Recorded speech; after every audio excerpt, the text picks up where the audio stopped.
Hey guys, tonight we start with the silk, sweat, and subtle power games of a concubine in feudal Japan. Imagine being trained your entire life to master the fine art of sex, walking, sighing, and seducing a daimyo with the exact angle of your wrist. So before you get comfortable, take a moment to like the video and subscribe, but only if you genuinely enjoy what I do here. And let me know in the comments where you're tuning in from and what time it is for you. It's always fascinating to see who's joining us from around the world. Now, dim the lights, maybe turn on a fan for that soft background hum, and let's ease into tonight's journey together.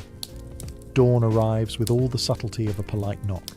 No roosters, no fanfare. Just the faint glow through rice paper doors and the soft shuffle of servants pretending they aren't judging your futon posture. You lie perfectly still, not because you're rested, but because any abrupt movement might undo your status as graceful and mysterious. In truth, your back hurts, your hair is flattened on one side, and you've had a dream involving eels you'd rather not analyse. But none of that matters now. This is the first scene of the day's performance. You are the star, and also the stage decoration. Your attendants enter in hushed tones, bowing so low you briefly consider stepping over them. A warm basin is set before you, as if to say, "Here is your dignity, now scrub behind your ears." They begin their work, cleansing, brushing, preparing you to look less like someone who just woke up and more like a porcelain enigma. Your face is washed gently, your hair brushed with reverence. Not because they love you, but because they've seen what happens to court women who show up with frizz. Meanwhile, you maintain the correct expression. Serene, detached, and only mildly annoyed. Still silent, because heaven forbid a concubine speak before being powdered. You glance at your reflection in a polished bronze mirror. You look like someone who has opinions, but is paid not to share them. Perfect. From beyond the sliding screen comes the muffled laughter of the daimyo, who apparently has energy this morning. That's either a promising sign or a warning. You make a mental note to avoid direct eye contact with his favourite concubine until after tea. You rise from the futon like a swan emerging from fog, assuming the swan has slightly numb legs and a tight obi, waiting in her near future. Your sleeves are laid out. The incense is lit. The illusion begins. And as you stretch your shoulders, just slightly, you whisper the universal mantra of women everywhere. Here we go again. Now that you're upright and pretending you didn't sleep on your neck wrong, it's time for makeup. Or as it's known in the concubine industry, historical self-erasure with a side of toxins. Step 1. The white powder. Made from crushed rice and, in some cases, enough lead to qualify as a building material. Your attendant starts patting it onto your face like she's trying to cover up a crime scene. The goal? Eliminate all signs of life. If your skin tone resembles anything found in nature, you're doing it wrong. Next comes the neck and chest. Because heaven forbid the daimyo glimpses a patch of skin that doesn't look like it was painted on by a ghost. You sit still while they go to town with the puff, occasionally resisting the urge to sneeze and ruin your new identity. Then, the eyebrows. Yours? Irrelevant. They're painted over and redrawn several centimetres too high, creating a look that says, "I'm surprised by everything and emotionally unavailable." It's considered alluring, in theory. Now the lips. You'd think they'd be fully painted, but no, just a dainty little red blob in the middle. It's supposed to look demure. Instead, it looks like you kissed a plum and ran away. But you nod approvingly anyway, because this is how tradition works. If it feels strange and mildly unflattering, you're probably doing it right. And finally, the pièce de résistance, teeth blackening. Yes, really. A sticky iron paste is carefully brushed onto your teeth, making your smile look like it's been censored. Supposedly, this signals that you're off limits. In practice, it only confuses people and gives you one more reason not to grin too often. Throughout this whole ordeal, you sit like a statue being vandalized by a very polite team of artists. You do not move. You do not comment. You certainly do not ask, is this really necessary? The answer is always yes. Not because it makes sense, but because it's been done this way for centuries, and no one wants to be the first to blink. By the end, you look like a painting come to life. If the painting was done by someone who hated skin and liked drama. After being powdered into an emotionally distant kabuki mask, it's time to get dressed. And by dressed, we don't mean slipping into something comfortable. We mean willingly entering a fabric-based endurance challenge. Step 1. Underlayers. These are the breathable cotton pieces meant to stop your fancier garments from fusing with your soul during summer. They do not succeed, but at least they give you the illusion of ventilation. Next come the inner robes. Decorative, symbolic, and entirely unnecessary, except that they're absolutely required. Each one must be put on in the right order, or your social status drops faster than a clumsy geisha on ice. Colour combinations? Entirely coded. For example, dark red over pale green means elegant but mysterious, while white over gold says, "Please don't talk to me before tea." Then there's the outer kimono. Heavier, shinier, much less forgiving.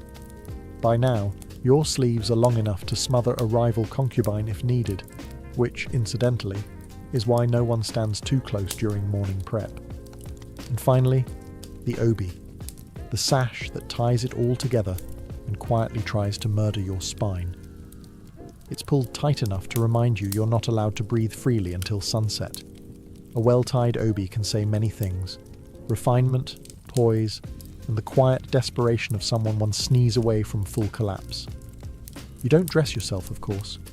You stand still while two attendants wrap, fold, tug, and adjust you like they're trying to make origami out of a human being. They don't speak. They just occasionally grunt when something doesn't lie flat. That grunt means, hold your arms higher. You learn the language. By the time they're done, you've lost all feeling in your ribs, but you look magnificent, like a walking imperial scroll with passive-aggressive eyes. And the real kicker? This is your daily outfit. You don't even have plans. You might just sit in the garden pretending to read poetry all day, but you must look like you're ready for a royal portrait or a spontaneous seduction, which, to be fair, is not off the table. You're fully dressed now, which is impressive, considering you're wearing more fabric than a small pavilion tent. Time for breakfast, or, as it's known in concubine circles, an exercise in restraint, posture, and not accidentally dipping your sleeve in the miso. You're seated on a cushion, legs tucked properly beneath you, which is charming if you're a folding fan, but a nightmare if you have knees. A tray is placed in front of you, precisely arranged. A bowl of rice, a sliver of grilled fish, 3 pickled vegetables, and a miso soup that looks like it's judging you. The portions are small because you are not here to bulk up. You are here to appear ethereal and faintly underfed, the way all good romantic metaphors do. Your job is to consume just enough to avoid collapsing, but not enough to imply you enjoy food. If you chew too enthusiastically, someone will raise an eyebrow. If you ask for seconds, someone will raise a scroll. Eating is done silently. No slurping, no sighing, and definitely no face contortions, even if the pickled plum just sucker-punched your molars. Everything must be graceful, a ballet of chopsticks and disappointment. Your kimono sleeves are enormous, so each bite involves a level of spatial awareness, usually reserved for swordplay. You develop techniques, tuck the sleeve under your forearm, lean slightly sideways, pray it doesn't drag through the soup, and send a wave of fermented tofu across the tatami. All the while, attendants hover quietly. They won't say anything, but they're watching. Not in a creepy way, more in the "we'll gossip about this later" way. Every blink is noted. Every missed grain of rice is mentally catalogued under mild embarrassment. You finish, bow lightly, and set your chopsticks down with the kind of reverence usually reserved for sacred relics. Breakfast complete. Was it satisfying? Emotionally, no. Nutritionally, questionable. But spiritually, you feel lighter. That could be the food, or the fact that your obi is slowly cutting off circulation to your spine. Either way, you're ready for the next part of your day, which, spoiler alert, mostly involves waiting. Now that you've been powdered, robed, and fed something roughly the size of a toddler's snack, it's time for the concubine's primary daily task: waiting. But not just any waiting. Elegant waiting. Waiting that whispers, "Yes, I'm entirely free this afternoon, but in a powerful way." You can't roam the estate freely. Heavens no. That's how scandals happen. Instead, you sit in your designated space, a tastefully minimal garden room with a painted screen, a bonsai tree, and a strategically placed view of a koi pond that hasn't done anything interesting since last autumn. You sit. You wait. Occasionally, you adjust your posture so it looks like you're contemplating eternity, not fighting off a leg cramp. You're not allowed to look impatient. That's for merchants and wives. Concubines wait like they're doing you a favour. This wait could last 10 minutes, or 5 hours. The daimyo may summon you, or not. He might be with another woman, or reading war poetry, or just napping with his head on a very expensive pillow. The point is, you'll find out when someone tells you, or doesn't. To pass the time, you might compose a poem. Not a good one, just something vaguely sad about plum blossoms and unspoken longing. That's the genre. Bonus points if no one can tell who it's actually about. You could also play a shamisen. Softly, not too joyful. No one likes a concubine who seems excited. Of course, the other women are waiting too. Sometimes within sight, sometimes just out of earshot. It's a silent competition. Who looks most serene? Who adjusted her robe just right? Who caught the eye of the messenger delivering tea to the daimyo's quarters? It's chess, played with glances, posture, and whether or not your obi-bow is tied fashionably off-centre. And the trickiest part? Looking like you're not waiting at all. You must appear as though your entire sense of self-worth doesn't hang on the possibility of being summoned tonight, which of course it absolutely does. But you're a professional. You sigh, quietly, beautifully, and look off into the distance, preferably towards something poetic, like a falling leaf, or a koi that looks equally bored. If the morning was about preparation, the afternoon is about positioning, and we're not talking about yoga. This is courtly social strategy, dressed in floral silk and scented with plum blossom oil. By now, the other concubines are fully assembled. You exchange nods, shallow bows, and smiles that look warm, but could cut glass. This isn't friendship, it's scented espionage. Everyone's watching, listening, and very quietly trying to destroy each other's reputations without ever raising their voices.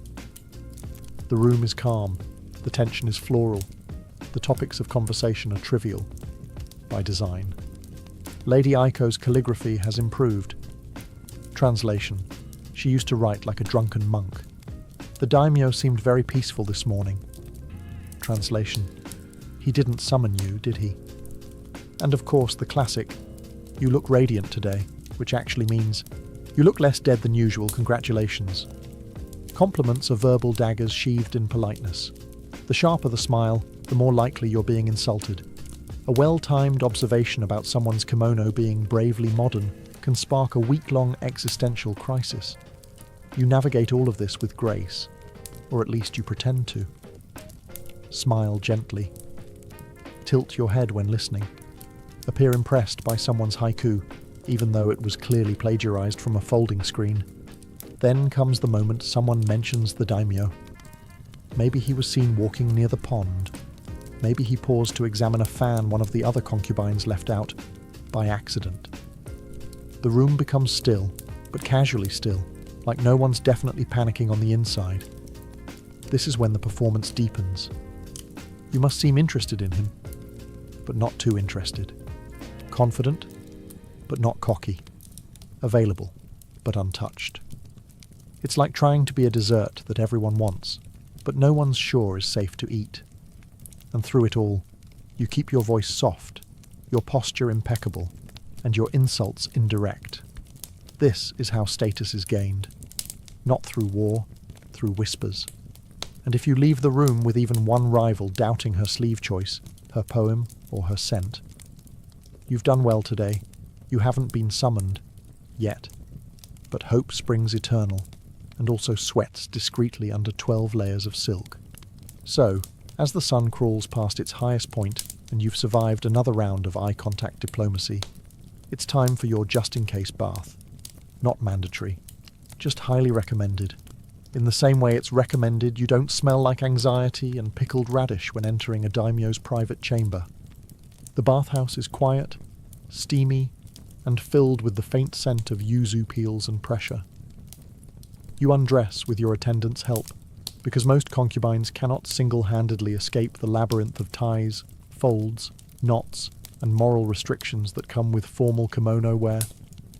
Once disrobed, finally free of the human upholstery, you step into the hot water. For a brief moment, you are no one. Not a symbol, not a strategy. Just a sweaty woman in a tub, wondering if she shaved her legs evenly enough for an aristocrat with questionable eyesight. You scrub, but not aggressively. There's a technique to this. You want to be clean, not desperate. A light scent is applied. Nothing too floral. You're not trying to smell like a geisha with something to prove. Just alluring enough to imply you own your own fan. Hair is re-oiled. Skin is dusted. Feet are checked for calluses because, yes, even your heels must be ready for inspection by men who haven't clipped their toenails since the last rice harvest. And all this might be for nothing. You may not be called. You may go back to your quarters and reapply all your powder, just to sit perfectly still while composing emotionally vague poetry about ducks. But if he does summon you, and you show up smelling like stress and raw tofu, scandalous. So you bathe. You prepare. You become soft and subtle and ever so mildly flammable with incense oil. Because being ready is part of the game, even if the invitation never arrives. And besides, the best revenge on the other concubines? Looking better than they do, while not even trying. It doesn't happen with trumpets. There's no scroll unrolled by a herald, no dramatic gong. The summons, when it finally comes, arrives the way most terrifying things do in high society, politely. A soft knock, a bowed messenger, a single phrase. His lordship requests your presence. Translation? You've been chosen. Also, you have 20 minutes to mentally prepare, repowder, and spiritually detach. Your attendants spring into action. You, meanwhile, attempt to look neither smug nor nauseous. After all, this is a compliment. Possibly. It could mean he favours you, or it could mean his favourite is annoyed with him and you're the understudy. Either way, tonight, you're on stage. First comes reapplication. A fresh layer of powder to mask the existential dread, a tiny touch of rouge to say, alive but mysterious, and a careful adjustment of your outer kimono. You switch to the more expensive one, the one with cranes embroidered in flight, because nothing says, I'm worth undressing slowly, like symbolic birds in gold thread. Next, the hair. Already perfect, but you go over it again, just in case. You add a comb, not too flashy, and dab a little extra yuzu oil behind the ears. You smell like restraint and citrus ambition. As you walk toward his private chambers, the hallway stretches endlessly. Every step is measured. Not too fast, not too eager. You are a river, not a waterfall. Behind closed doors, rival concubines pretend not to notice. But they do. Oh, they do. You reach the inner room. A screen is slid open. You bow. Deeply. Elegantly. You're not nervous, just incredibly aware of every inch of your body and whether or not your lips are smudged. He greets you, or doesn't. Either way, you smile faintly. You're now in character. A favourite? A diversion? A muse for the evening? No one says. That's not how this works. You are here because you were chosen. And for the next few hours, you must be art, warmth, mystery, and convenience. And maybe, just maybe, unforgettable. But let's not get cocky yet. There's still tea to pour. Despite what the gossiping laundresses might say, a concubine's evening with the daimyo doesn't start with disrobing. It starts with ritual. Specifically, a slow, fragrant descent into flirtation so formal it might be mistaken for a tea ceremony with unresolved tension. You sit, not too close, not yet. There's a lacquered table between you, a pot of sake warming silently, and enough eye contact to fuel an entire haiku anthology. He pours you a cup. That's the cue. You sip it slowly, like it's not just fermented rice, but a coded invitation to be charming. Compliments begin, both ways. His robe? Magnificent. Your hair? Exquisite. No one mentions that you both know exactly how this night ends, but it's part of the charm to pretend otherwise. Conversation drifts, poetry, dreams, sometimes a story about a hawk he once saw that looked like destiny. You nod, intrigued, and not just because his hand is inching closer. You've heard the hawk story 3 times, but that's not the point. The point is tonight, you're the muse. Even if you're also the well-trained performer, there might be music, maybe a soft melody on the shamisen, not played by you, of course. You're busy holding the room's attention like a delicate fan, open, mysterious, and possibly sharp-edged. Now comes the touch, light at first, a hand brushing yours, a compliment about your scent, carefully phrased to imply admiration, not obsession. If he's in a poetic mood, he might compare you to a plum blossom caught in snow. If he's tired, you might get, "You look nice tonight." Either way, you smile and bow your head like he just recited love from Mount Fuji itself. Eventually the formality fades. The table is moved, the lights dim, the screen doors close, and you rise, slowly of course, to follow him into the adjoining chamber. This is not transactional. This is theatre. And your role? To be everything at once, desirable, graceful, compliant, and memorably alluring, without ever seeming like you were trying. No pressure. You just have to seduce a warlord using 3 centuries of etiquette and a strategically timed glance. Let's be clear. This isn't romance. This is a government-approved performance, featuring 2 leads, 0 dialogue, and a strong supporting cast of expectations. You enter the chamber like moonlight incarnate, or at least that's the goal. You kneel, bow, smile. You do not trip. That was last month. You've trained for this, literally. Months of lessons on posture, touch, breath control, and facial expressions that say, yes, I'm enjoying this, without ever crossing into anything as vulgar as honesty. The futon is simple. The bedding is clean. The air is scented with incense that promises serenity, though what it really offers is a faint tickle in your nostrils and the urgent need not to sneeze. He begins the ritual with touch. Soft at first, measured. He's testing the waters, or perhaps reminding himself which concubine you are. You respond accordingly, just enough to signal interest, never so much as to appear enthusiastic. Remember, mystery is sexy. Desperation is not. There's no conversation. That ended with the poetry. This is about presence. You're both in character now. He, the powerful lord. You, the willing flower who conveniently just bloomed tonight. You move the way you were taught, gracefully, precisely, as if choreographed by someone who's never actually been in love, but read a lot of poetry about it. You make all the right sounds at all the right times. Not too loud, not too silent. Just enough to let him know he's doing well. Even if you're mentally reorganizing your poetry scrolls. Eventually, it ends. Either in triumph, or in what you will later refer to as a gentle fade-out. He may say something, he may not. You smile either way. You rise, redress and bow, carefully hiding the pins that left indentations in your scalp and the cramp that started somewhere in Act 2. And then you leave. You do not look back. You do not ask how it was. You do not ask if he remembers your name. Because this was not for connection. This was for position. And tonight, you had it. For now.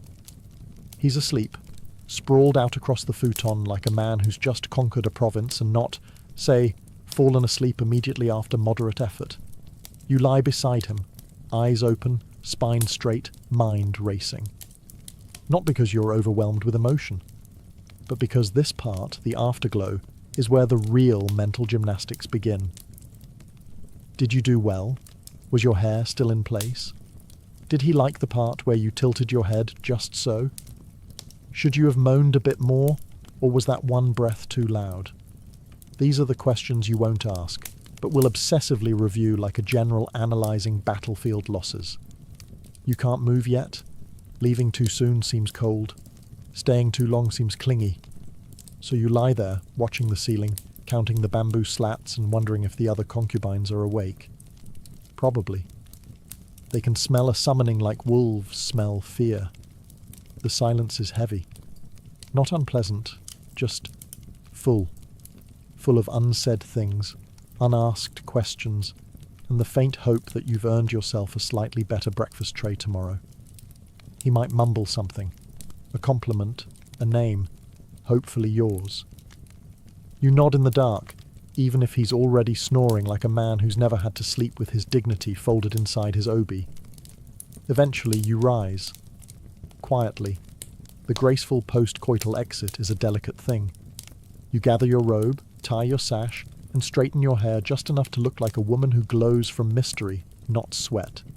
There's no one in the corridor, but you walk like they're all watching. Because in this place they always are. Your footsteps are soft. Your face is neutral. Your heart, tucked away, locked up, behind your very best performance yet. You return to your quarters. Someone has already lit the lamp. The tea is warm. You drink it without tasting it. You sit down, alone. And only then do you exhale. You don't know if tonight meant anything. You don't know if he'll remember it, or you, tomorrow. But at the very least you know this. You were chosen. And in this world, that is currency. Even if it only lasts until sunrise.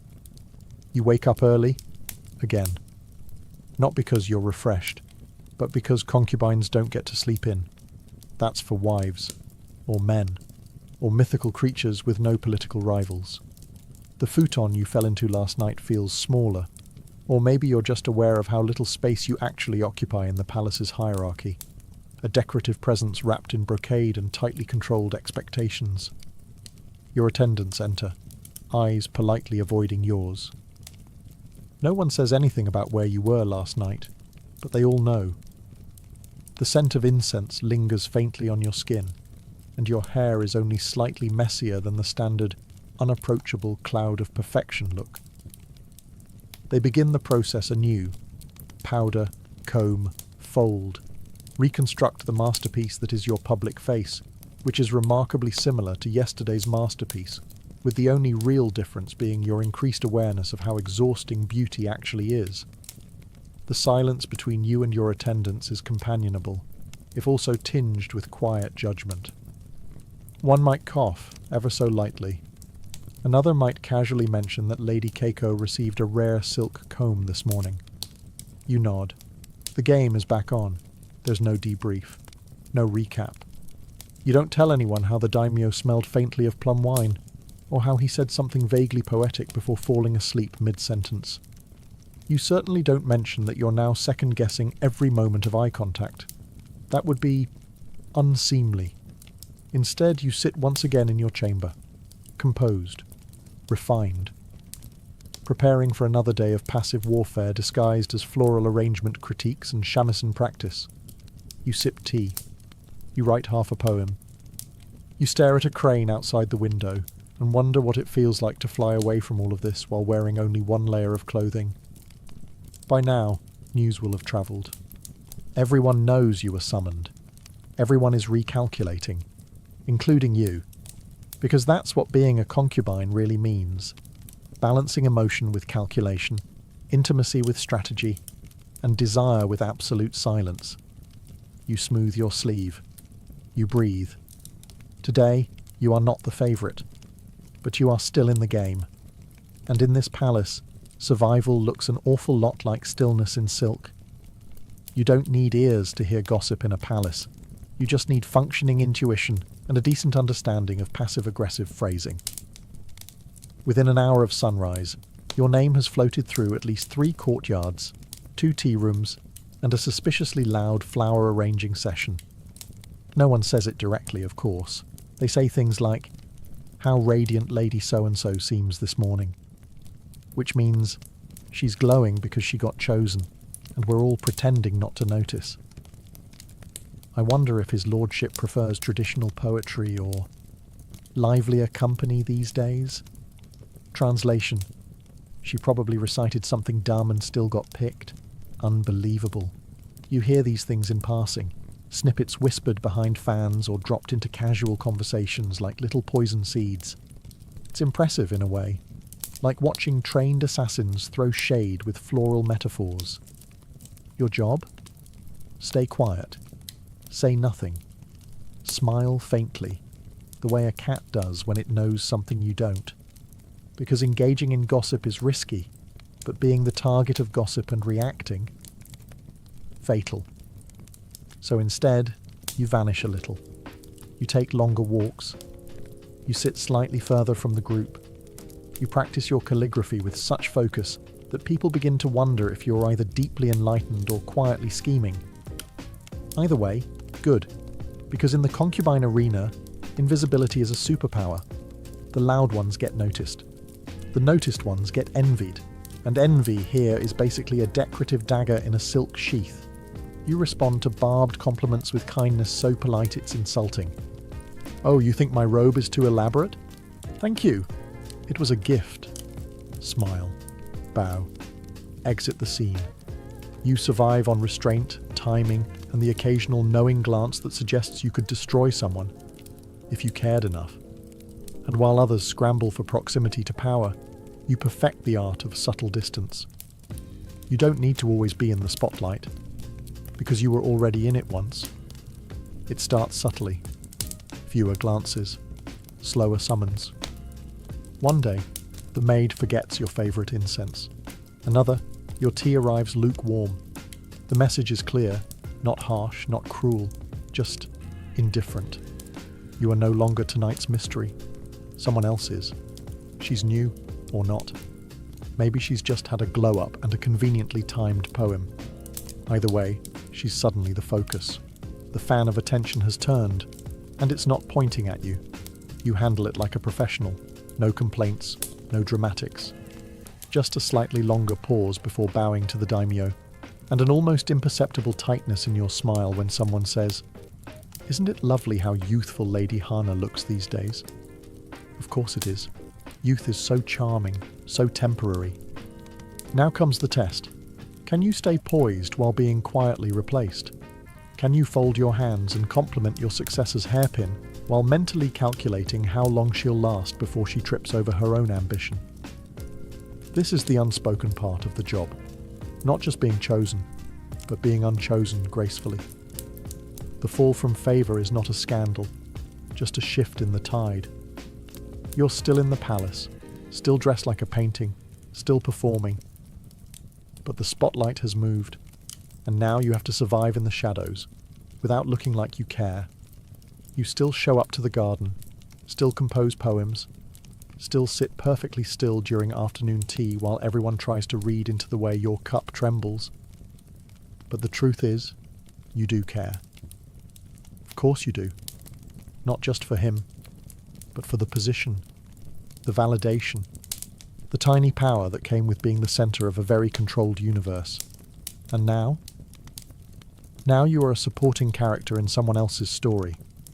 But you're still here, still powdered, still composed, still waiting. Because in a palace like this, everything shifts eventually.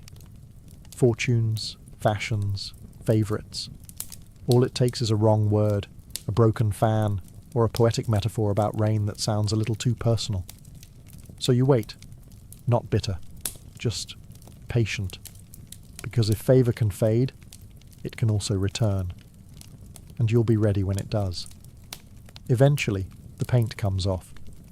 Not just the white rice powder you wear like armour, but the performance, the posture, the careful pauses between each word. At some point, whether it's years later or just a moment in solitude, You catch a glimpse of yourself without the costume. And the strange thing is, you're still there.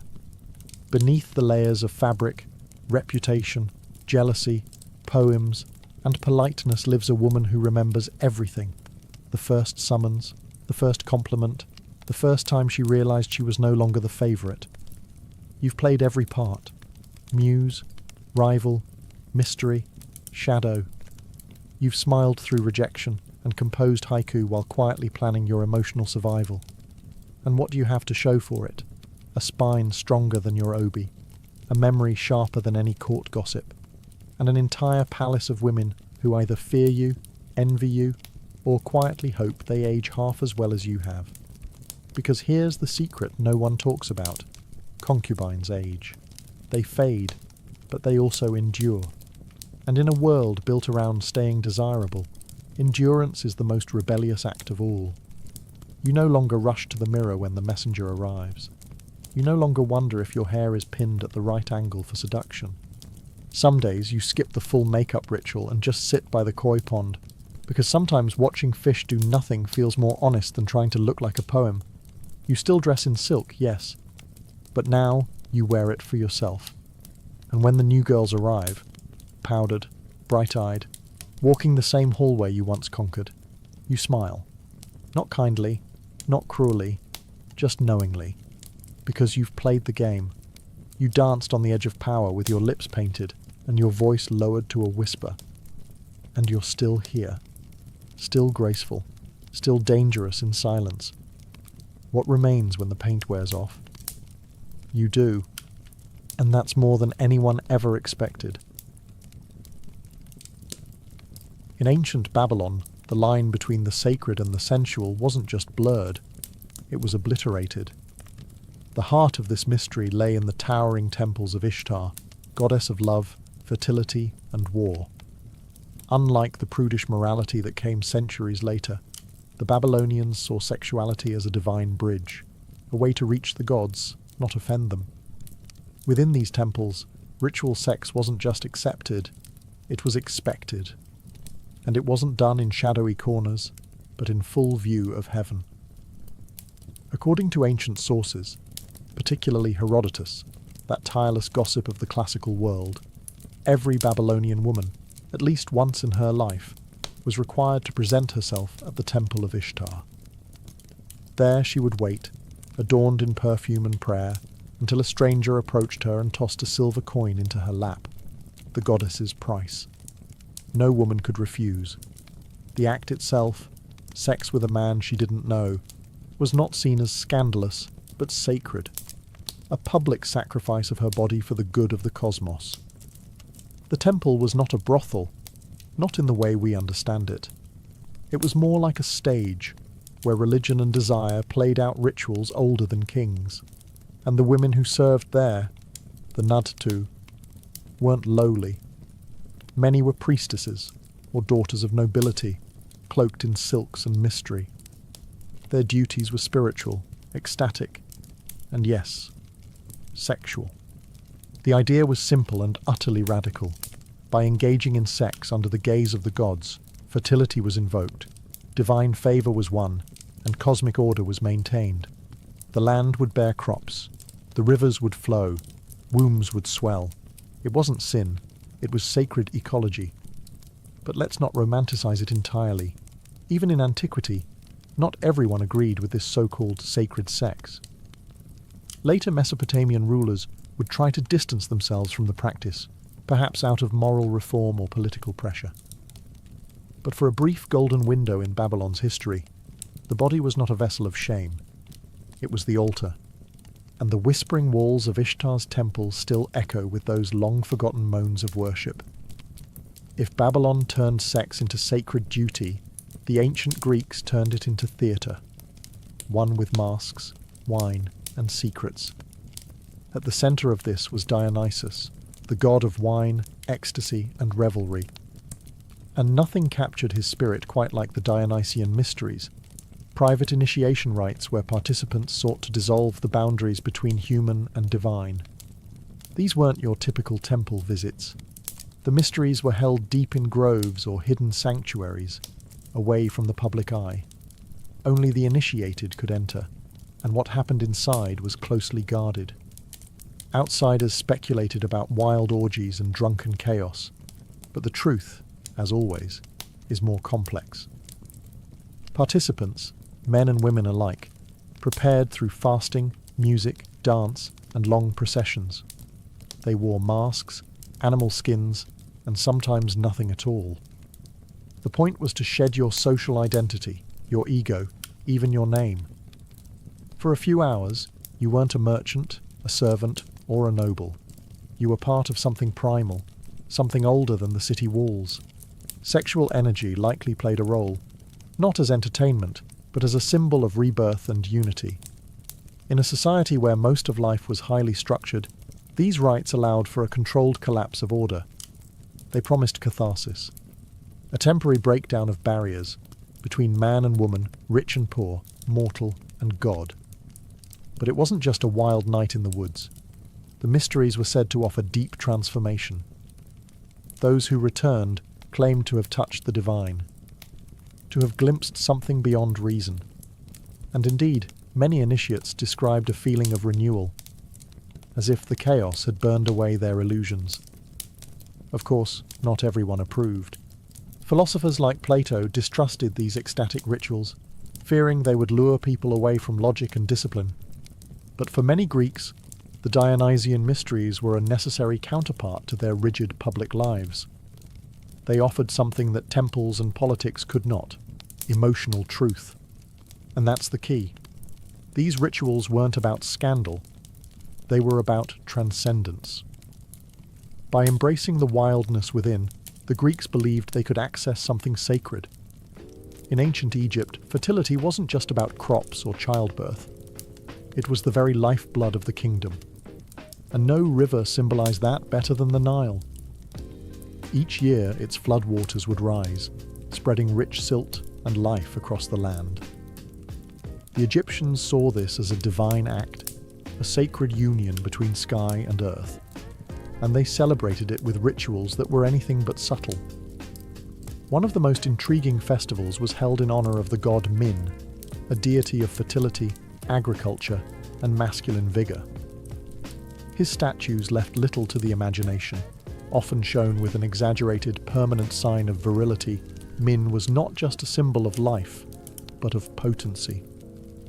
At his annual festival, crowds would gather to watch the pharaoh himself participate in a ceremonial harvest, cutting the first sheaf of grain as an offering to the god.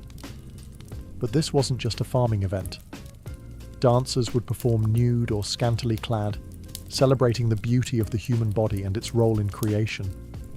Ritual chants, rhythmic drumming, and incense created an atmosphere that blurred the line between spiritual exaltation and sensory pleasure. Women played a key role in many of these ceremonies, especially during the Festival of Drunkenness, dedicated to the goddess Hathor, patron of love, music, and joy. This wild annual celebration involved wine, music, and ecstatic dancing, meant to honor the myth in which Hathor saved the world by drinking herself into a stupor. Participants believed that by reenacting the goddess's drunken joy, they were restoring cosmic balance, bringing chaos into order. Were there sexual undertones? Almost certainly, but they weren't seen as taboo. The Egyptians didn't view sexuality through the lens of guilt or shame. For them, it was part of nature's cycle, as vital and sacred as the flooding Nile. In fact, some healing temples even included rituals where fertility problems were addressed not just with herbs, but through symbolic acts involving touch, suggestion, or sacred roleplay, overseen by temple staff who acted as intermediaries between human and divine. In ancient Egypt, to embrace pleasure was not indulgence, it was alignment with the gods, and every kiss of the Nile reminded them that life, at its core, was a sensual gift from the divine. Ah, Rome, where even chaos had structure. And nowhere was that more evident than in Lupercalia, the annual fertility festival held each February beneath the Palatine Hill. What began as a wild rural rite in honor of shepherd gods morphed into one of the strangest public celebrations in Roman history. One part purification, one part party, and more than a little bit of provocative theatre. The ritual honoured Lupercus, a god associated with fertility and the protection of livestock. But the origin myth went deeper. The cave of Lupercal was said to be the very spot where Romulus and Remus, the twin founders of Rome, were suckled by a she-wolf. And that primal symbolism bled into the celebration itself. At the heart of the festivities were the Luperci, a group of young men chosen to represent wild, untamed energy. Clad in little more than goat skins, or sometimes nothing at all, they would run through the streets, playfully striking women with strips of hide called februa. Far from being offended, women actively sought out the lashes. Being struck was believed to enhance fertility, ease childbirth, and even increase sensual vitality. It was messy, loud, and unapologetically earthy. There were sacrifices, feasting, and bawdy songs. But there was also a sense of sacred intention. Lupercalia marked the cleansing of the city, a symbolic brushing away of winter's stagnation to make room for spring's renewal. Sexual overtones were present, sure, but wrapped in layers of myth, nature, and destiny. Later Roman poets, including Ovid, would write about Lupercalia with a mix of humour and nostalgia. And while conservative voices tried to tame the festivities over time, the tradition held strong for centuries, until Christianity eventually swept in with a stricter moral lens. Interestingly, some historians suggest that Valentine's Day may have grown from the ashes of Lupercalia, transformed from goatskin rites to paper hearts. But the root idea remained: fertility, love, and the strange human urge to ritualize desire. Rome didn't separate the physical from the sacred. It wrapped them around each other like vines on a temple column, sometimes tangled, always connected. And for one wild day each year, the people let their inner wolves run free. If Lupercalia was a public spectacle, the Eleusinian mysteries were its spiritual opposite: secretive, sacred, and solemn. Celebrated annually for over 1,000 years in ancient Greece, these rites revolved around the myth of Demeter and Persephone, and offered initiates a powerful glimpse into life, death, and rebirth. But beneath the poetic myth and theatrical silence, some scholars believe the ceremonies may have included symbolic, perhaps even sensual, elements cloaked in allegory. Held in the sanctuary of Eleusis, just northwest of Athens, the mysteries drew thousands of participants, from philosophers to farmers. Unlike most Greek religious practices, these rituals weren't exclusive to social status or gender. The only requirement? Secrecy. To reveal what happened inside was punishable, sometimes by death. The rites centered on the story of Persephone, the maiden abducted by Hades and taken to the underworld. Her mother, Demeter, goddess of agriculture, mourned so deeply that the earth itself withered. Their eventual reunion symbolized the return of life in spring and the hope of life after death. What does that have to do with sex? Potentially, everything. The myth itself is deeply symbolic: abduction, descent, reunion, and fertility. Some scholars argue that the secret climax of the Eleusinian mysteries involved a dramatic reenactment, possibly including a ritualized union between actors playing Persephone and a divine male consort. Whether literal or purely symbolic, the experience was said to be overwhelming, emotionally, psychologically, and perhaps physically. Participants fasted, walked in torchlit processions, drank a mysterious potion called kykeon, and entered the telesterion, the inner chamber where the final rites occurred. Whatever they saw in that space left them forever changed. Many described it as a moment of enlightenment, an intimate encounter with divine truth. No one ever wrote down what happened. That's how deeply the vow of silence was respected. The Eleusinian mysteries weren't about pleasure for its own sake. They were about transformation, the possibility that sensuality and divinity might meet, not in opposition, but in union. In a world where death was a constant presence, Eleusis offered hope, that perhaps through darkness came light, through descent, return, and through sacred union, eternal renewal. While Western rites often wrapped sensuality in myth or secrecy, ancient India took a more direct and more spiritual approach. Enter Tantra, a complex, often misunderstood tradition that regarded sexual energy not as a sin, but as a sacred force, a divine spark that, if harnessed properly, could lead to enlightenment. Tantra is not a single religion or doctrine. It emerged across various schools of Hinduism and Buddhism, evolving over centuries.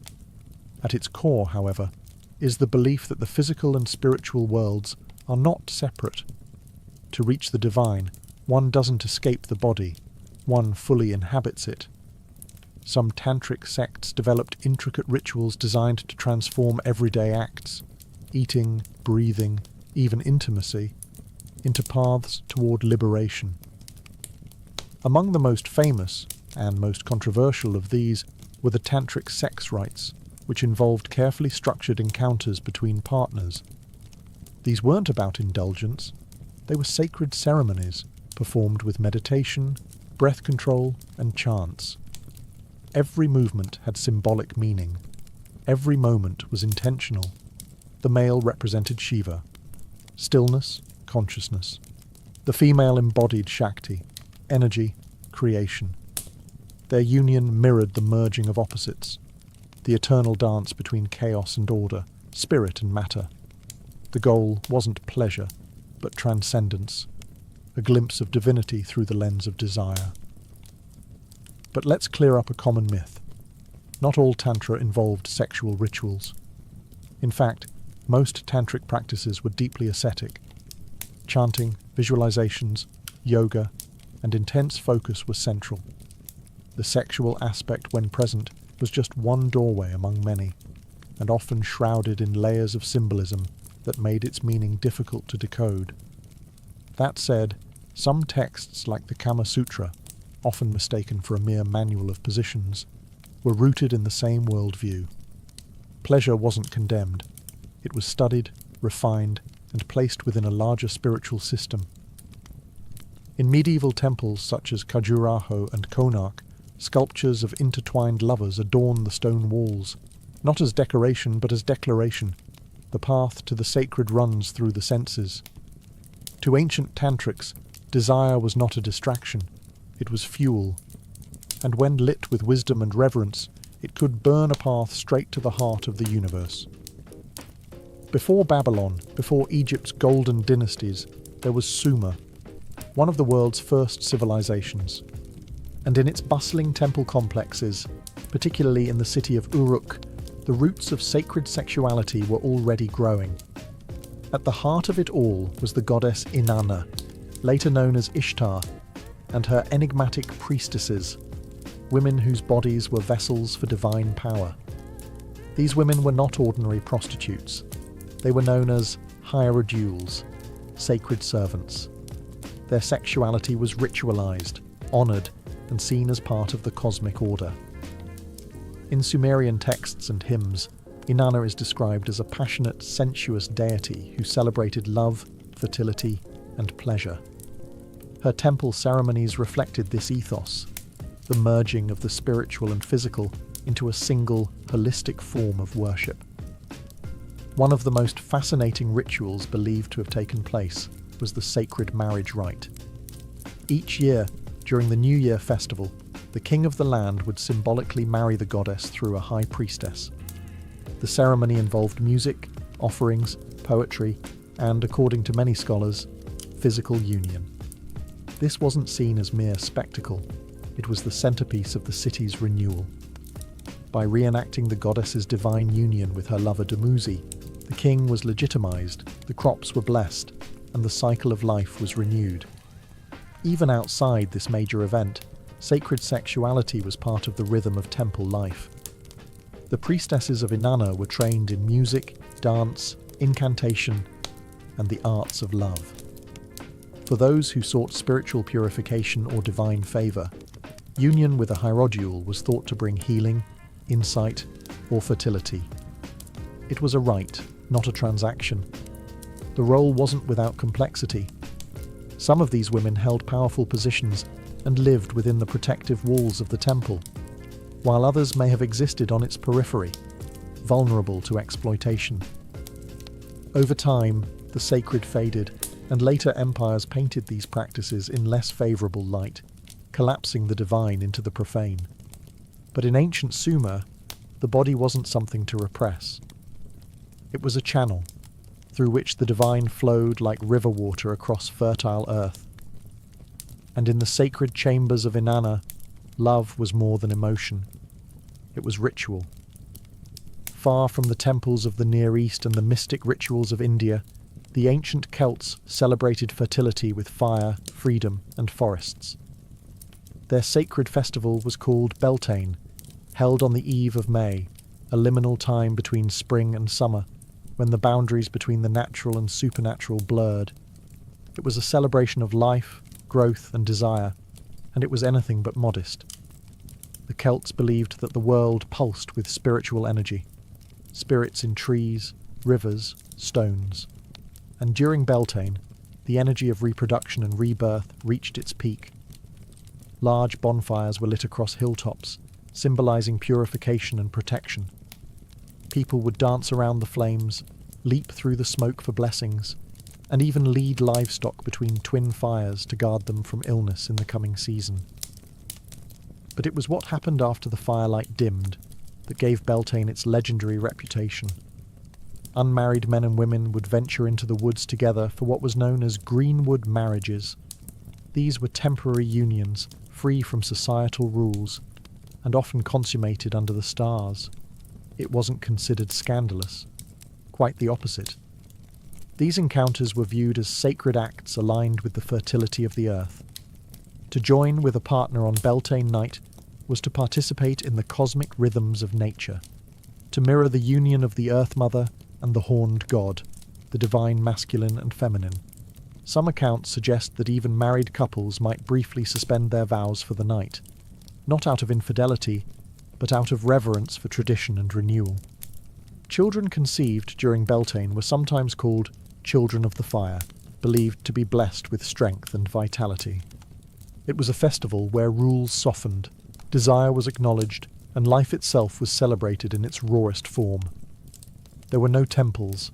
Nature was the altar, the forest the bedchamber, the flame the witness. With the arrival of Christianity, many of these practices were condemned or suppressed. But echoes of Beltane survive in modern May Day rituals, folk dances, and quiet whispers of the old ways. By the time Christianity spread across Europe and the Near East, the sacred sexuality of the ancient world faced a quiet extinction. What had once been ritual, performed in temples, forests, and festivals, was increasingly rebranded as sin. The body, once seen as a vessel of divine energy, was recast as a source of temptation. Pleasure became something to be resisted, not revered. But the shift didn't happen overnight. In its earliest days, Christianity wasn't yet the institutional power it would become. It grew in the margins, among mystics, ascetics, and radical thinkers. Some of these early sects, like the Gnostics, held beliefs that echoed older spiritual systems. They saw the physical world, including sexuality, as a metaphor for higher truths. Some Gnostic texts even framed the union of male and female as a mirror of the divine unity between spiritual opposites, reminiscent of tantric ideas from India or the symbolic marriages of Sumer. One particularly mysterious sect, known as the Carpocratians, reportedly practiced spiritual rituals that included physical union, believing that true enlightenment required experiencing all things, including desire, without shame or fear.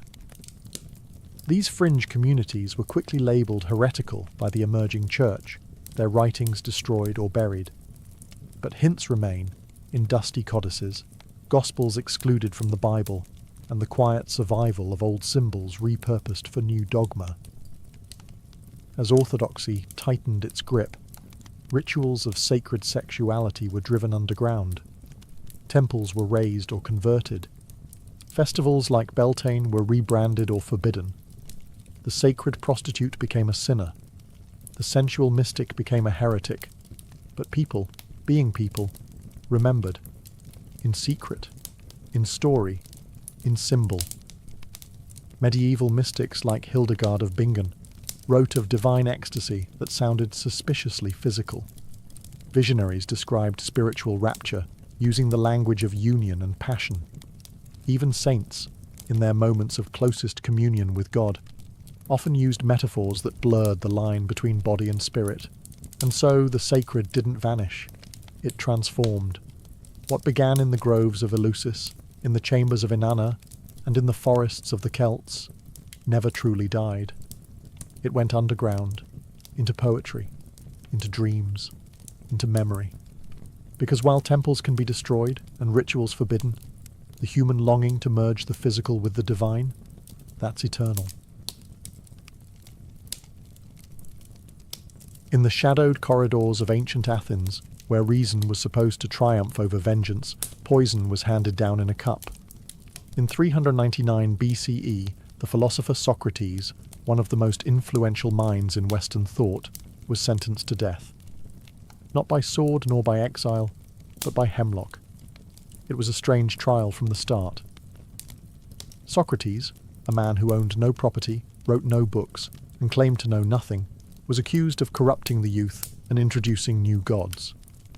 In truth, he had become a thorn in the side of the Athenian elite, questioning authority, mocking self-proclaimed wise men, and teaching his students to do the same. His very method, asking relentless questions, was seen not as education, but as sedition. The court offered him alternatives. He could suggest a lighter punishment, a fine, exile, anything. But Socrates, as stubborn in death as in life, refused to beg. Instead, he proposed something absurd, that he be rewarded for his service to Athens. The jury was not amused. The sentence, death by hemlock. Hemlock was no dramatic assassin's blade. It was clinical, efficient. A slow paralysis that began in the limbs and crept upward until it reached the heart. No blood, no screams, just silence.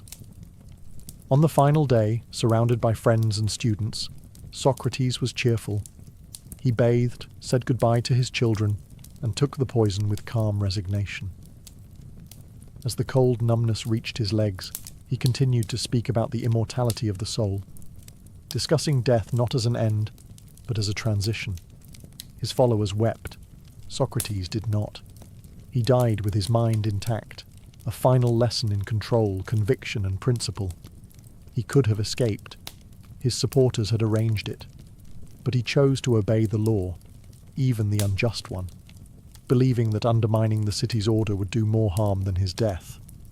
And so Athens rid itself of its greatest critic, not with chains or torture, but with a cup of tea brewed from a lethal root. In killing Socrates, they didn't silence him. They made him immortal. Hemlock didn't stop his voice. It amplified it through time. When you think of Cleopatra, you likely picture the seductress queen, draped in silk, whispering Latin to Julius Caesar and Greek to Mark Antony. But beyond the politics and poetry, Cleopatra was also a student of science, particularly toxicology. She wasn't just beautiful. She was dangerous in ways few suspected. As ruler of Egypt, Cleopatra had access to one of the greatest libraries of the ancient world, and within those scrolls were secrets not just of the stars and gods, but of poisons, venoms, and their effects on the body and mind. She reportedly maintained a personal laboratory, and even conducted experiments on prisoners, testing various concoctions to observe which toxins killed quickly, which caused agony, and which left no trace. She wasn't cruel for the sake of cruelty. In her world, poison was politics. It was preparation. Cleopatra didn't trust blades or battles to do the job when a drop of venom could be faster, quieter, and more precise. Assassination by poison was the scalpel in the toolkit of rulers, and Cleopatra was a surgeon. She studied nightshade, strychnine, hemlock, and aconite. She experimented with mixtures of snake venom and herbs. Some poisons caused hallucinations. Others mimicked illness. Some killed within moments. Others took hours, allowing time for confessions or blame to be redirected. And then, of course, there's the asp, the snake she supposedly used to end her own life.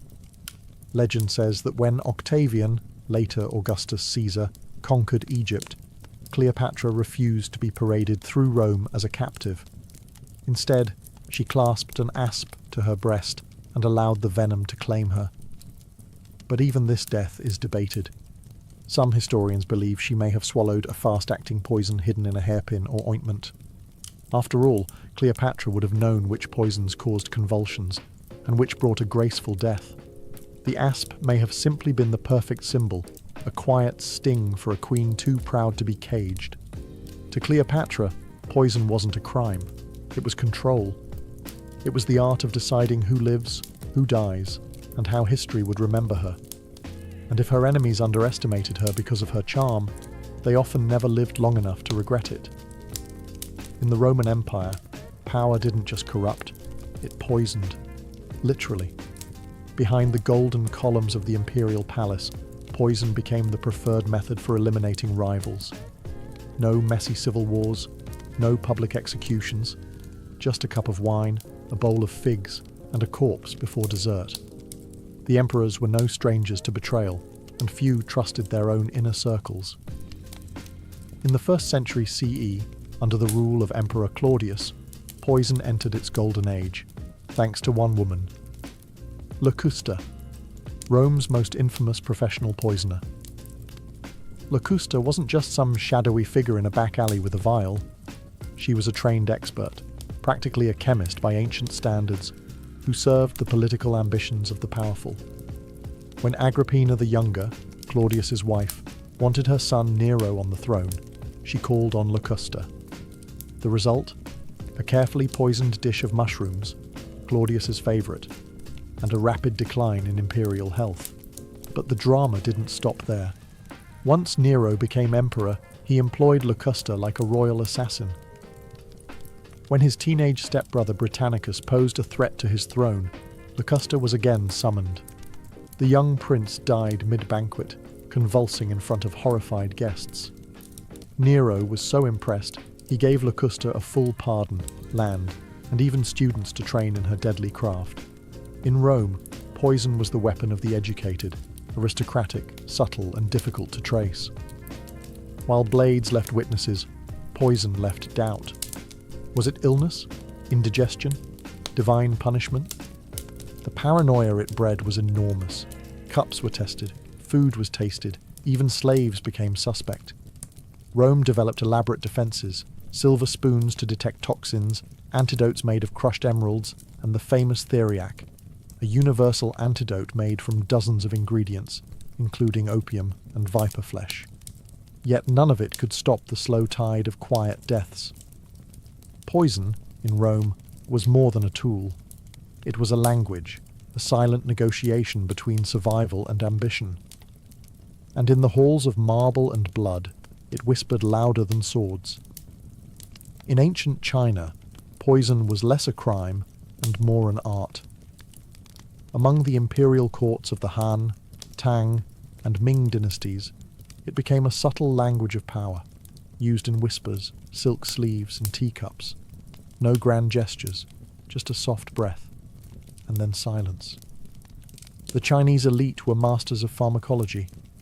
Traditional medicine blurred the lines between healing and harm. A pinch too much of an herb, and the cure became the killer. Court alchemists and palace physicians walked a tightrope, creating antidotes one day, poisons the next. But the true experts of this quiet war were often women, particularly imperial consorts and concubines. Forbidden from wielding swords or political titles, some turned to more discreet methods. A rival could be removed not through scandal, but through sickness. The Empress Dowager might never raise her voice, only her eyebrow. And days later, the challenger would be coughing blood in bed. One infamous example is Empress Lu Ji of the Han dynasty. After securing power, she systematically eliminated threats to her rule, including rivals within the harem. Her methods were grim, including poisoning and slow mutilation. She wasn't just feared, she was legendary. A ruler who used medicine not to heal the empire, but to bend it. Even beyond the palace walls, poison was a feared political weapon. Assassins of secret societies, like the Five Poisons sect, were rumoured to coat blades with toxic herbs or slip lethal tinctures into ceremonial wine. Poison wasn't just effective, it was theatrical, a statement. It said, "I can reach you even here." Because of this, China developed one of the most advanced systems of poison detection in the ancient world. Officials tested meals with silver chopsticks, believing they would tarnish in the presence of arsenic. Imperial kitchens became mini laboratories, not just for flavour, but for safety. In China, poison wasn't impulsive. It was precise, ritualistic, a chess move, not a brawl. And though rarely seen, it ruled dynasties just as surely as emperors did. In the ancient courts of India, there existed a tale so chilling it sounds like mythology, yet appears in royal texts, legends and political treatises. These were the Vishakanyas, or poison maidens, women whose very bodies were said to be lethal, not because they carried daggers, but because they were the dagger. The legend says that certain young girls, chosen at a very early age, were slowly fed minute doses of poison. Day after day, drop by drop, their bodies would build immunity. But in turn, their blood, sweat, and even breath became toxic to others, especially lovers. A kiss from a Vishakanya, it was said, could mean death. Intimacy wasn't passion, it was execution. This practice allegedly began under Chanakya, the cunning strategist and royal advisor to Chandragupta Maurya, around the 4th century BCE. Chanakya was a firm believer in espionage and psychological warfare. According to the Arthashastra, an ancient political manual attributed to him, poison was not just a tool of war, it was a tool of statecraft. Enemies could be seduced and slain without raising a single sword. Were the Vishakanyas real? That's still debated. Some scholars think they were metaphorical, symbols of seductive danger, or cautionary tales against courtly temptation. Others argue there may have been real attempts to create such assassins through gradual poisoning, a practice known in Ayurveda and ancient medicine as Vishakrama. Even if they were legend, the fear they invoked was real. Foreign dignitaries were warned, meals were tested, and any beautiful stranger arriving at court might be seen not as a gift, but a threat in silk. Poison in India wasn't always hidden in goblets. Sometimes it wore jewellery, smiled sweetly, and danced in royal courts. And this idea, that beauty could kill, fed centuries of intrigue, suspicion, and countermeasures. What made the Vishakanya myth so terrifying wasn't just the poison, it was the intimacy of the danger. Death didn't ride into battle. It leaned in close and whispered. If ever a king saw threats in every shadow, it was Herod the Great, ruler of Judea under Roman authority in the 1st century BCE. A man of grand architecture, brutal politics, and deep insecurities, Herod didn't trust swords alone to keep him on the throne. In his court, poison was paranoia made liquid. Herod's reign was infamous for its violence, but not all of his executions were public spectacles. Some were private, very private. As his power grew, so did his fear of rivals, of Roman suspicion, and most tragically, of his own family. His wife Mariamne, a Hasmonean princess of noble blood, was once the love of his life. But Herod became convinced, wrongly, that she plotted against him. She was executed. So were her mother, her grandfather, and eventually, his own sons. According to Josephus, the ancient Jewish historian, Herod had Mariamne's sons poisoned in secret, under the guise of Roman justice. They were popular, legitimate heirs with royal Jewish blood, and that made them dangerous. Herod couldn't allow any future coup to have a noble figurehead. The poisonings didn't stop there. Herod used informants, interrogators, and yes, poisons, to quietly eliminate anyone who even appeared disloyal. Ministers, servants, relatives. Some were drugged to induce confessions. Others were simply removed with no explanation, their illnesses blamed on divine wrath or bad air. Poison allowed Herod to rule with surgical cruelty. It didn't stir public unrest like crucifixions or beheadings. It was clean, it was discreet, and it sent a message. No one was untouchable, not even those who shared his bloodline. Herod's obsession with poison extended beyond assassination.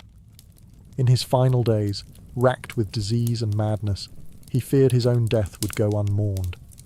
He ordered that prominent Jewish leaders be gathered and executed upon his death, to ensure there would be national grief. Thankfully, that order was never carried out, but the paranoia that filled his court had long poisoned his legacy.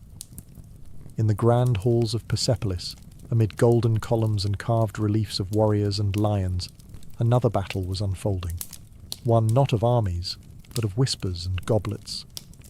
In the Achaemenid Empire, where kings ruled continents, poison became a tool of refinement, elegant, deadly, and often invisible. The Persian court under kings like Darius the Great and Xerxes was a place of opulence and ceremony. But it was also a hive of political manoeuvring, palace rivalries, and dynastic ambition. With dozens of wives, concubines, sons, satraps, and generals all vying for influence, poison was the quiet equalizer. Historical records from Greek sources, especially the ever-dramatic Herodotus, tell of assassination plots cloaked in luxury.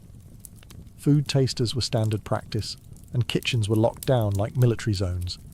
The mere suspicion of poisoning was enough to see a cook or cupbearer executed on the spot. One infamous figure was Bagoas, a Persian eunuch and court official who rose to immense power under Artaxerxes III in the 4th century BCE. According to accounts, Bagoas poisoned not just his enemies, but the king himself, and then installed a puppet monarch, only to poison him too when he proved difficult. Bagoas controlled the court not through armies, but through apothecary jars. Persian knowledge of herbal medicine was advanced, and so was their understanding of toxins. From aconite to arsenic, they experimented with subtle agents, slow-acting substances that mimicked natural illness, or fast ones that struck like lightning. Poison wasn't just a method of execution, it was an art form of discretion. Because in Persia, power was built on appearances. To kill publicly was to risk scandal. But poison. Poison let the empire breathe easily while its enemies died quietly in their beds. A noble would go to sleep feeling victorious, and never wake. Even Alexander the Great's death, which occurred shortly after conquering Persia, was rumoured to be from a poison derived from Eastern knowledge, slipped into his wine during a banquet in Babylon.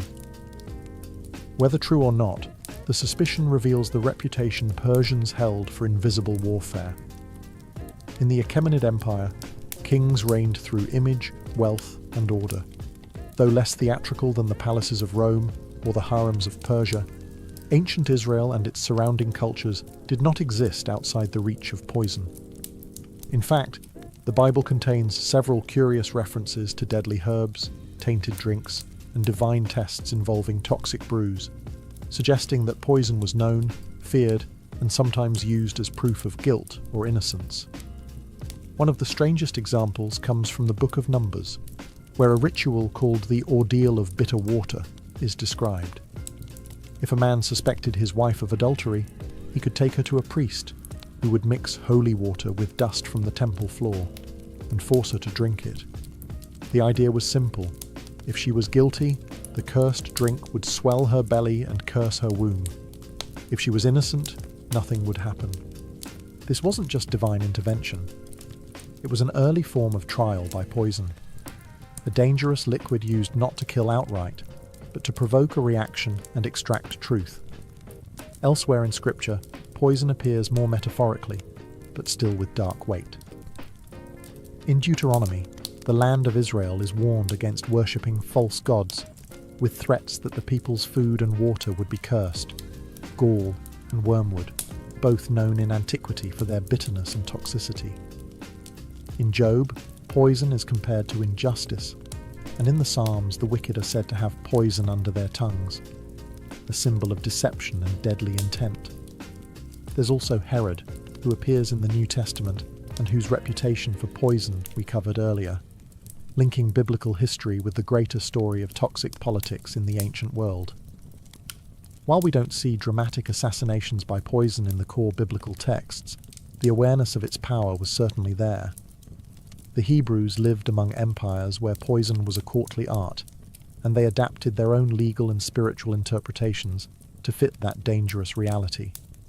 Across the empires of antiquity, from the halls of Athens to the sands of Egypt, from the palaces of Rome to the forests of India, one weapon remained universal, elegant, and terrifying: poison. It required no army. It left no battlefield. It killed without noise, without witnesses, and often without blame. In an age where brute force ruled the public square, poison was the preferred tool of the private war. The conflicts fought behind curtains, in bedrooms, banquet halls, and temples. It was a political equalizer, a whisper of death where a shout might bring chaos. But poison was more than a method, it was a message. In ancient times, to die by the sword was honourable. It meant you were a threat worth confronting openly. To die by poison, however, was something else entirely. It meant someone close to you, someone trusted, had made a choice. Poison always involved betrayal. A servant, a spouse, a cupbearer, a family member. It turned every bite into a gamble, every goblet into a test of loyalty. The ancient world respected poison's subtlety. Philosophers saw it as a symbol of fate, of punishment, of power disguised as grace. Religions invoked it as divine judgment, and rulers used it to maintain the illusion of peace while quietly rewriting their bloodlines. What makes poison so enduring is its paradox. It is at once cowardly and clever, invisible yet unforgettable. It doesn't just kill the body, it erodes trust, leaves suspicion, and casts long shadows on legacies. Even today its mythology lingers. The hemlock of Socrates, Cleopatra's asp, the poisoned figs of Claudius, the Vishakanyas of India. These are more than deaths, they are parables. Reminders that in the theatre of power, the deadliest actors are often those who never take the stage. Poison has no face, no voice, no armour. But in ancient history, it shaped dynasties, rewrote successions, and whispered through every corridor of power. It was, and still is, the perfect assassin. It all began with wood, dust, and ingenuity along the banks of the Nile. In ancient Egypt, land of pyramids, priests, and precision, protecting one's possessions was more than practical. It was symbolic. Whether it was grain stored for famine, papyrus scrolls hidden in temple chambers, or treasures entombed with a pharaoh, access had to be controlled. And for that, they invented something revolutionary: the pin tumbler lock. Dating back as early as 2000 BCE, these were the world's first known mechanical locks. Carved entirely from wood, the device was rudimentary by modern standards, but conceptually brilliant. The lock consisted of a horizontal bolt that slid into a frame to secure a door. The bolt had holes drilled into it, and when it was pushed into place, a set of vertical pins dropped down into those holes from above, locking it shut. To unlock it, you needed a key, but not just any key. This early Egyptian key was a large wooden instrument, often resembling a toothbrush with pegs. When inserted into the lock's top, the key lifted the pins out of the bolt holes, allowing the bolt to slide open. No brute force, no chisel, just design and gravity. This was more than just a gadget. It was a philosophy of protection. For the Egyptians, who believed in order, mahat, over chaos, isfet, the idea of regulating access, of closing a chamber, of choosing who enters and who does not, carried deep meaning. Locks were used in homes, temples, and tombs. Pharaohs were buried with sealed chambers, sometimes with locked doors and false passages. Security wasn't just about possessions, it was about eternity. What's astonishing is how familiar this technology feels. The basic pin and key concept behind the wooden Egyptian lock still exists in modern metal locks today. Pins dropping into holes, keys, lifting them into alignment. It's a 4,000-year-old idea, unchanged in principle. Though the wooden mechanisms eventually decayed and few original keys survived, the design was so effective it spread. It whispered its way from Egypt to the Greeks, then to the Romans, and eventually the rest of the world. Before tumblers clicked and bolts slid into place, there were seals, the silent sentinels of ancient Mesopotamia. In the cities of Ur, Babylon and Nineveh, locks as we know them weren't yet common. But the people of Mesopotamia had already developed a remarkably effective way to secure, authenticate, and restrict access. Their solution wasn't mechanical, it was symbolic. Enter the cylinder seal. These small, intricately carved cylinders were worn around the neck or wrist, like a ring or pendant. Each seal was unique, a personal signature, often etched with mythological scenes, animals, gods, or even cuneiform inscriptions. To use it, a person would roll the cylinder across a soft surface of wet clay, leaving behind a long impression, a kind of ancient barcode. Seals were used to close jars, secure doorways, and protect caskets. If someone tried to break in, the clay seal would crack, making tampering obvious. More than that, the impression itself verified who had closed the container or room. You didn't need a key to open it, you needed a reason to break the seal. It was primitive, yes, but also incredibly effective in a society where reputation and official marks carried enormous weight. In temples, priests sealed sacred storerooms with their personal sigils. Merchants sealed contracts. Even kings used seals to lock away correspondence. Entire economies operated under the authority of this little carved token. Security, in Mesopotamia, wasn't about denial of access through force, but about proof of legitimacy. If the seal was intact, the contents were safe. If it was broken, something was wrong. The seal system also introduced another radical concept: identity as security. The seal wasn't just a tool. It was a mark of trust, authority, and often legal power. Lose your seal, and you didn't just misplace a tool, you lost your name. It's no exaggeration to say that these cylinder seals were the earliest form of two-factor authentication. Not a password, not a PIN, but a physical artifact that said, "This is mine, and only I have the right to open it."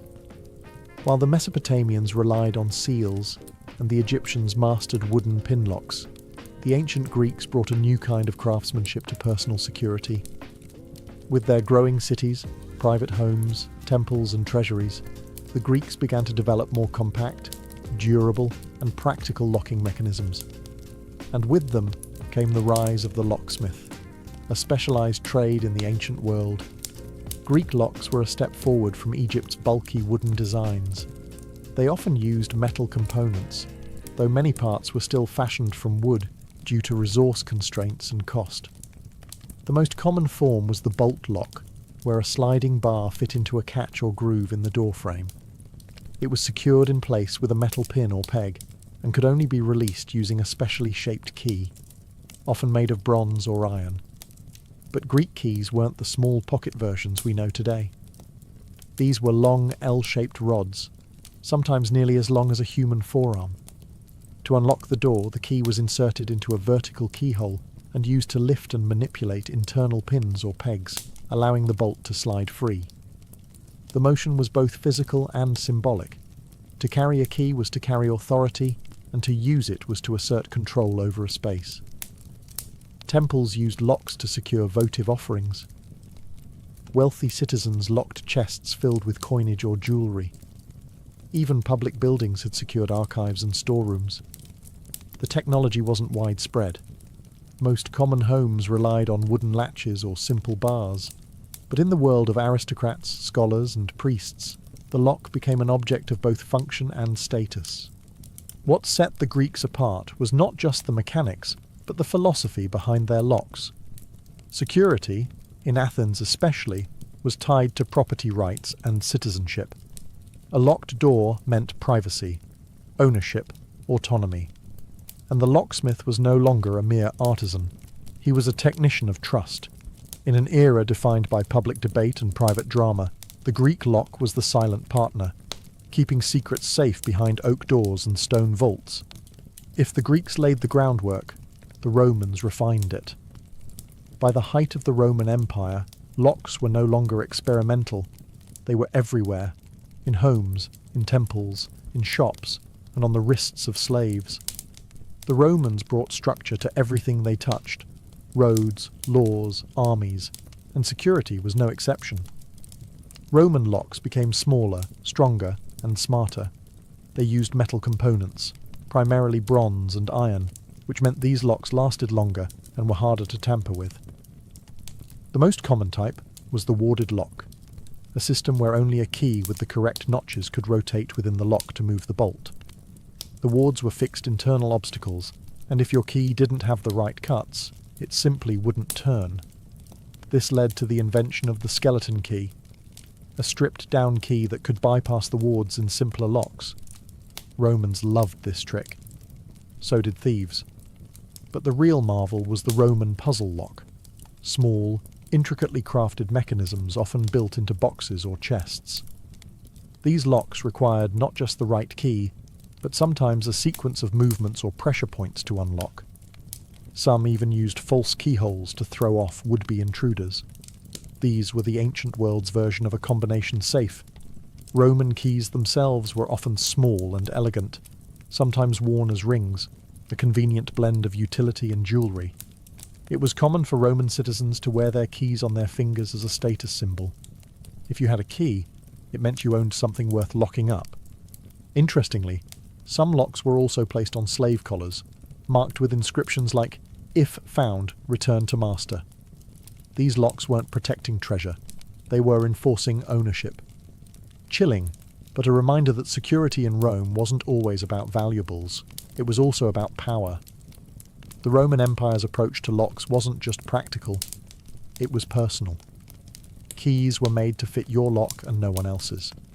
They protected not just gold, but letters, heirlooms, recipes, and sometimes secrets.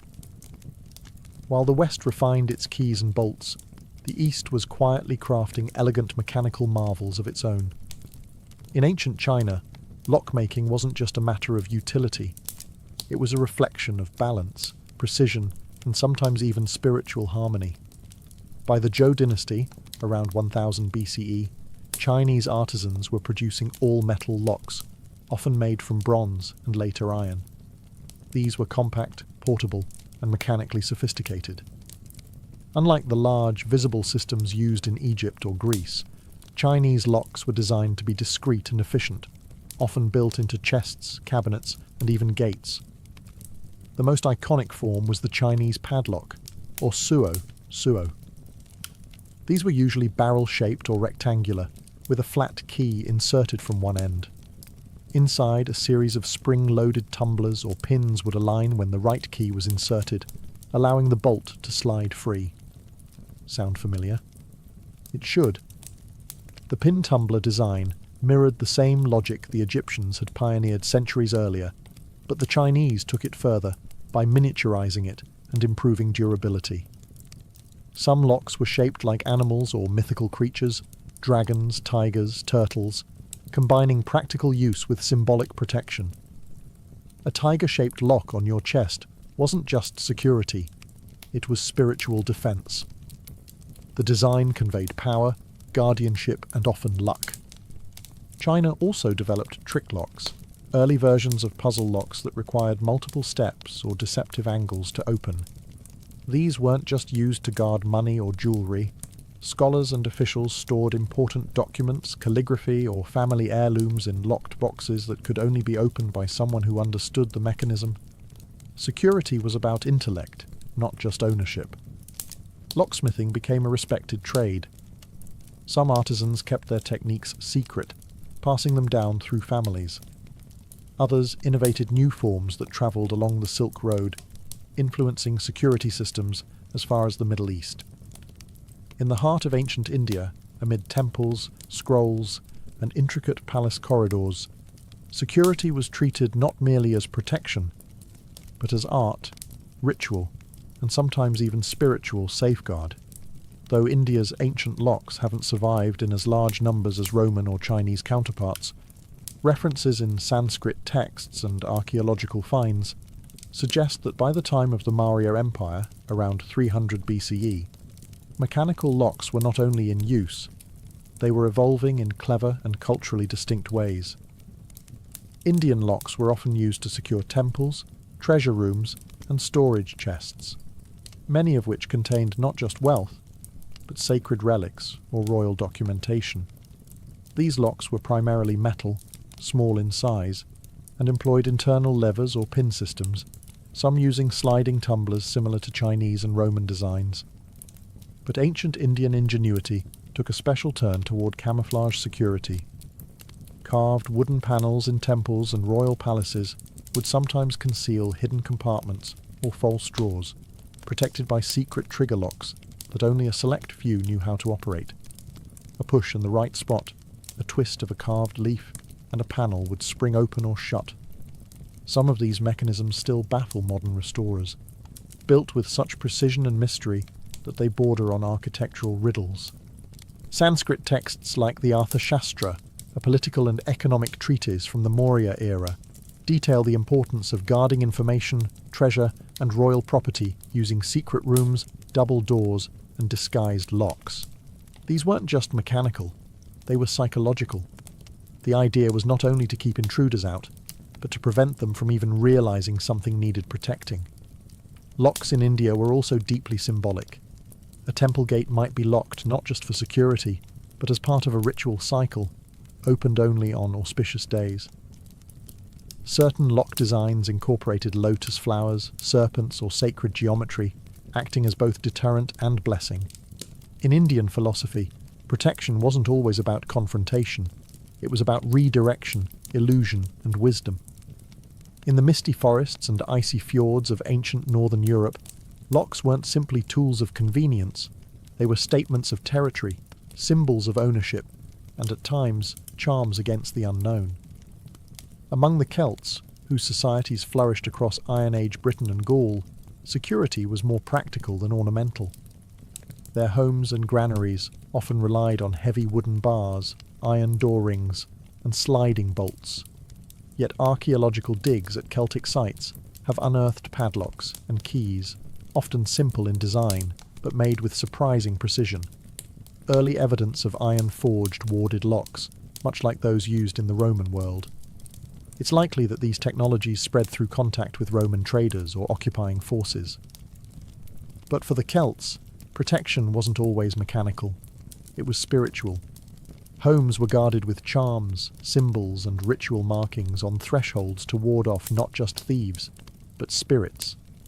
A locked door may have kept out raiders, but a carved triskel or hanging amulet was meant to keep out mischievous fairies or vengeful ghosts. In their worldview, security wasn't just physical, it was cosmic. The Norse, too, took locks seriously, especially when it came to storage and seafaring.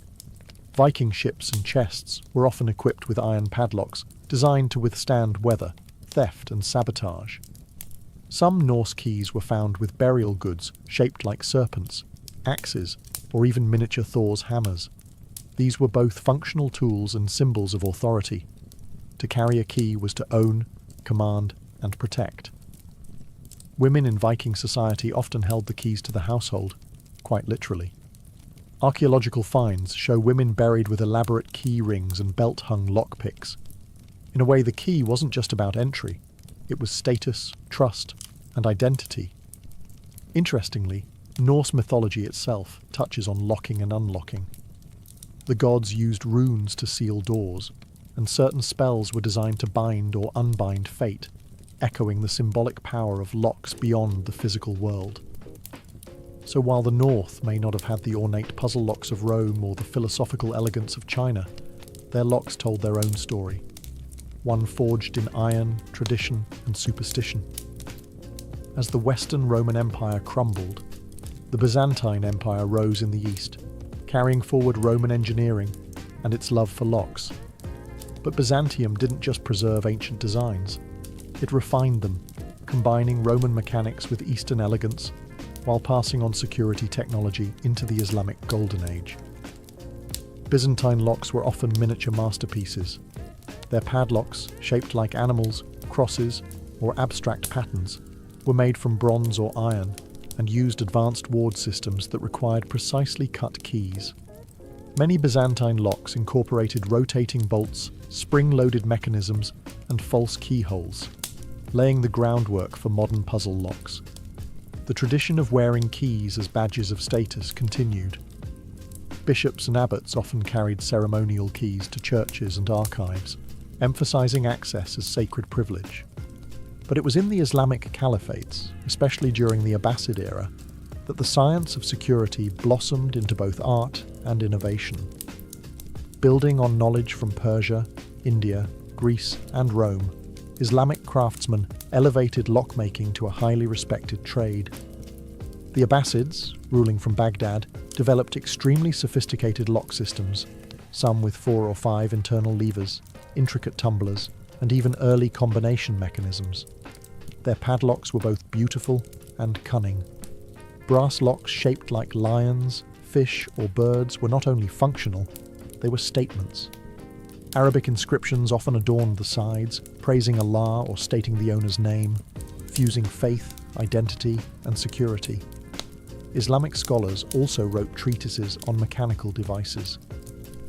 Al-Jazari, the 12th century Muslim inventor, famously documented dozens of mechanisms, including water clocks and automatic locks, some of which involved complex gears and hidden triggers. He is often regarded as one of the earliest mechanical engineers in history, and many of his principles still inform lockmaking today. Meanwhile, Islamic markets and palaces relied on these evolving locks to secure everything from treasure chests and religious relics to library doors and merchant stalls. In a time when science and theology walked hand in hand, a well-made lock wasn't just protection. It was a reflection of divine order and human mastery. By the end of antiquity, locks had evolved far beyond bolts and bars. They had become symbols of civilization itself, tools that reflected a society's values, fears, and ambitions. Whether forged in iron, carved in wood, or hidden behind sacred geometry, ancient locks weren't just about keeping things out. They were about deciding who got to come in. From the wooden pin tumblers of Egypt to the mechanical puzzles of Byzantium, every culture added a layer to the story. Each key held power, not just practical, but psychological. To possess a key was to hold authority, access, and often secrecy. Locks told you who ruled the house, who controlled the grain, who had the right to touch the scroll, open the shrine, or enter the tomb. And as technology advanced, so did the theatrics of protection. False keyholes, hidden compartments, locks shaped like lions or wrapped in inscriptions. These weren't just defences, they were messages. They said, I am valuable. I am protected. I know something you don't. Even more fascinating is how locks were shaped by, and in turn shaped, human behaviour. In cultures that valued hierarchy, locks reinforced boundaries. In societies with fluid trade and diverse populations, they protected marketplaces, homes, and temples from mistrust and theft. In religious systems, they safeguarded the sacred, not just from humans, but from the impure, the unworthy, the uninitiated. And then there's the paradox. The more advanced locks became, the more lockpickers followed. Just as every civilization developed better security, others learned how to bypass it. The cat and mouse game we know today, it started thousands of years ago in a Mesopotamian grain vault or a Roman merchant's chest. Ultimately, ancient locks offer more than a glimpse into engineering. They give us insight into the human condition, our desire for safety, our tendency towards suspicion, our need to draw lines between public and private, and our relentless drive to protect what we value. Because even in the ancient world, a locked door wasn't just a barrier. It was a declaration, a quiet, enduring whisper that said, "This matters, this is mine, and only I may open it."